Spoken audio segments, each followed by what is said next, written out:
Alvin. You can always unite with me by liking, subscribing, and commenting on the comment section below. Now let's get to the vibe. This caught my eye today. United have 26 goals, third behind only Arsenal 28 goals and Man City 35. And I want to concentrate the goal scoring ratio, especially between Man United and Arsenal. Arsenal is on top of the league, dominating each and every game that they play. They are not, expansive in terms of goal scoring, but they have 28 goals, and United have 26 goals. The disparity is not that far. And we've criticized this United team for not scoring goals.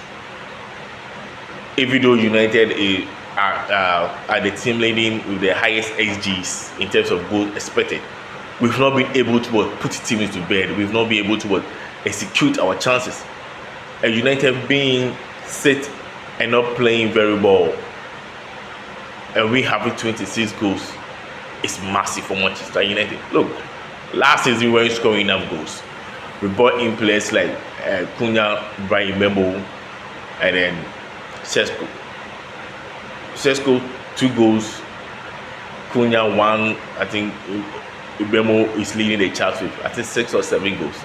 It tells you the investments have gone well, even though the other 2 have not, in terms of goal scoring, have not been very impactful.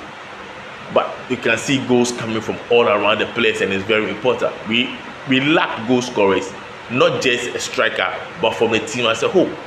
Last season and beyond, even when Bruno is not scoring, nobody's scoring. Now you can see Mount scoring 3 goals. The other time, Diego Dalot scoring a goal. Other teams, other players are chipping goals. And I was very surprised when I saw the stat sheet that United has 26 goals and Arsenal have 28 goals. I was very, very surprised because I didn't know we had so many goals. The one thing that has really hindered our progress this season is we conceding too much. Arsenal have conceded only 9 goals, and out of the 26, United have conceded 22 plus 4. Ruben Amorim went in the halftime in the dressing room and didn't talk to the players because he was very annoyed we conceded the 1 goal.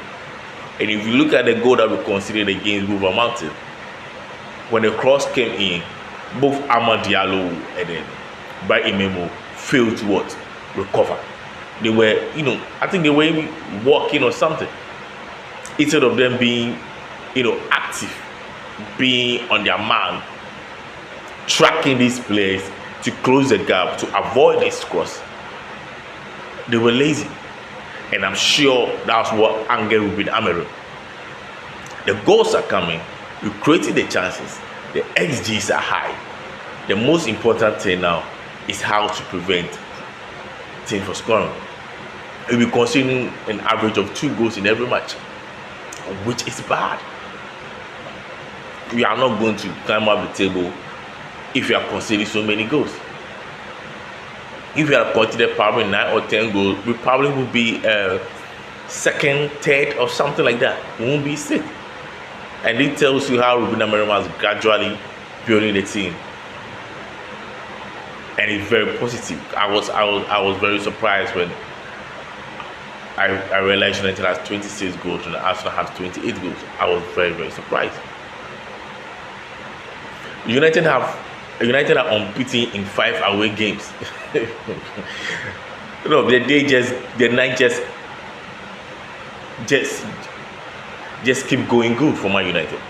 5 away games is unheard of. The bigger picture for Man United is not well painted, and the media is finding ways and different narratives to put negativity in front of Manchester United. They are not saying the good things are Manchester United, so everybody thinks United are not progressing. Everybody thinks United are not performing. To be unbeaten in 5 away games, 3 wins, 2 draws, is massive. It is massive. We beat Liverpool by 2 goals to 1. We draw. I think we drew against. We drew against Tottenham. Drew against Nottingham Forest. We won against Crystal Palace. And won again against Wolverhampton. 5 away games unbeaten. This is a new high for Man United. It's a new high for Ruben Amorim. He's gradually building something. The depth, the squad is not as good as we want, but at least playing once in a week and having Casemiro, dictating the midfield, and players like Bright Emimo putting goals, chipping in assists. Come on. The bigger picture, we'll see it at the end of the season. It's an opportunity there for United to get to top 4. I keep saying it, I'll keep saying it over and over again. We need to get to top 4 this season. Prior to the season, before we started the season, I thought United could get top 6, top 8, and it'll be a good season. But looking at how things are panning out and how things are going, top 6 will be a disappointment for Man United. If you're able to achieve a little bit of consistency, top 4 is not out of reach. Even top 3 is not out of reach. I don't think Aston Villa will be able to keep their momentum for this long. So they will definitely drop. If you keep that consistency, which I also doubt, we can knock Aston Villa off 3rd. It will be either 3rd or 4th by the end of the season. It is achievable. We don't have to slack. It is very, very important for Man United to get to that top 4, get to that Champions League, increase the revenue, go out, buy good players, and start building from there again. United again with Wolverhampton, there was a slight tweak in Ruben Amorim's system. It is not something that he hasn't done before. He has been doing it previously, but it wasn't really working. He instructed the players, and we were in the form of 3-1-6 formation against Wolverhampton. 3 center backs, 1 midfielder, and you have to deal with 6 offensive players. The caveat to this system that I think that hindered Manchester United, because we didn't have a more progressive central back, and this is not a knock on Matthias De Ligt and Harry Maguire, who I think has been tremendously good this season. Both De Ligt and Harry Maguire, especially De Ligt, but they are not good in progressing the ball from the back. De Ligt tries, he's an average ball playing. I'm not saying an average, he's good in playing the ball from the back, but he's not very good in breaking the line with his passing. And we saw that in the games that De Ligt have been playing. They like to circle the ball around them, either to Shaw or you or whoever plays the right centre back. But when Hayden was given the opportunity last night, you could see the reason why the 3-1-6 system worked against Wolverhampton. The break line passes, it was as if Adam Watson was the one playing center back for Manchester United. Cool, composed, he was able to pick the unexpected passing lane against Wolverhampton, and he was just throwing them out. It got to a point Wolverhampton was trying to sit deep, not to press, and he's still finding weight because he's good with the ball. He can dribble you with his first touch and still have the composure to pick a difficult pass to break the line, and he made the 3-1-6 look beautiful. He was the reason why that formation, that system worked against Wolverhampton. And I was very, I didn't appreciate Ruben Amorim changing him for Licha, because he was having a good game, and I didn't want his confidence to be knocked down. And probably had it not been Bruno Fernandes' magnifico performance against Wolverhampton, Aiden Heavy was contending for man of the match. Brilliant performance by Aiden Heavy. And you can see why Ruben Amorim brought Ilicha, similar player, but he doesn't have the height. And I was a little bit shaky. I was a little bit, uncertain, because while Cross over Martin gets to 3-2, now the whole mood of the game changes. Meanwhile, Aiden Heavy was having a phenomenal game, and he has the height to also control the center back, the area of the defense. Bringing Licha first time to me, I feel was unwarranted. He could have taken shot off and put Licha there, but he wanted that dynamic defender at the center back who is able to bring the line with his passing. And that's why he brought Ilicha in replace of Aiden Heavy. But kudos to Aiden Heavy for putting on a fantastic performance for Man United. Bruno Fernandes. Rivals have always pinpointed that Bruno is not that good. Rivals have always said he can't lace De Bruyne's shoes. He can lace De Bruyne's shoes. He might not be on the same pedigree with De Bruyne, but he's the closest to De Bruyne in the EPL. 10 goals and assists in 15 games, leading the chart with 6 assists this season. Untouchable. Time and time again, Bruno Fernandes have to prove himself. Time and time again, Bruno Fernandes has to remember rivals. Even some Man United fans, how prolific he is. Look at the assist he gave to Mason Mount. Perfect place there. Perfect. If you give him that space, he will pick a pass. He just like the Hollywood pass too often, but he's the most influential player in the Manchester United team. You can't do without Bruno Fernandes.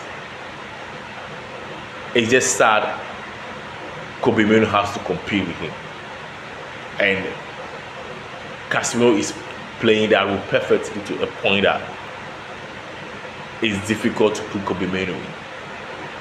Ruben Amorim has to find a way to give Kobe Mino minutes, because I'm scared Kobe Mino might leave Manchester United if he doesn't get good playing time. And Man United end up giving Ruben Amorim a station at the end of the season and back with more transfers.